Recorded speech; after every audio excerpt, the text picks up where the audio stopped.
Back in the day when Enlisted was just experimenting with the Pacific Campaign, one of the latest weapons that Enlisted gave us during the Pacific Campaign was the M1941 Johnson light machine gun. This was really popular back in the day, but using it right now, let's see how it turns. Of course, this video has been made possible for the friends at Discord.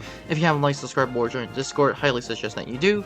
Let's get started with the history. This Johnson M1941 machine gun was made by Boston lawyer Mervyn Johnson Jr., who also happened to be a Marine Corps Reserve captain, so that's good, thank God. Developed as the Johnson M1941 light machine gun as an alternative to the M1 Grand Rifle adopted by the US Army, developed in the late 1930s, it shares components with its semi-automatic rifle prototype and operated on short recoil with a rotating bolt mechanism. Featuring a distinct curved left-sided mounted magazine with a capacity of 20 rounds, it could also be loaded via stripper clips, but why would you? The rate of fire was from 200 to 600 rounds per minute. These two versions were produced, the M1941 with a wooden stock and a metal bipod, and of course the M1944 with a tubular steel butt and wooden monopod. Despite innovations in minimized muzzle climb, such as depicting recoil to the gun's shoulder, or should I say the gunner's shoulder, its side-mounted magazine made it awkward to carry, sometimes similar with the German FG-42, which also included a side-mounted feeding and firing from an open bolt. But there is no evidence of influence between these two. During World War II, the Johnson saw use by Allied forces and was adopted as part of the BARs for commandos. It was also utilized in the Philippine Army and other resistance groups under the Japanese occupation and post-war areas. The weapon was also used in the 1948 Arab-Israeli War, which featured reliability issues in sandy conditions, and it was also used by Che Guevara, out of all people, so go figure. Of course, this was used during the Cuban Revolution, so once again, go figure. That said, let's move on to the stats.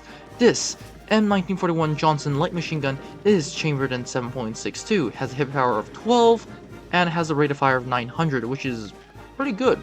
Has a reload time of 2.9, vertical recoil of 40, which is practically nothing considering this thing is, well, let's just say a machine gun. And of course the horizontal recoil of 12, and a fed system of 20 rounds. Of course, let's move on to the verdict. In terms of the verdict, this is actually surprisingly good. I say it's on par with the BAR, and if you're wondering which BAR, I'm talking about the Browning M1918A2. This thing is almost a direct upgrade of said weapon. I really like it, not only because is it good, but the fact that this weapon is also truly amazing. The rate of fire is really good, the sights are interesting, but they're also very clear, surprisingly.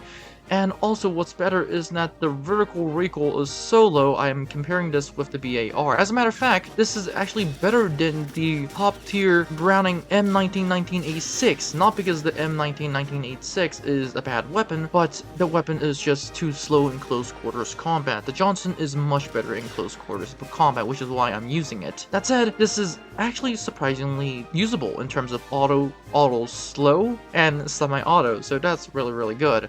As a matter of fact, what's better is that the dispersion I find on this thing is actually extremely low, so that's amazing.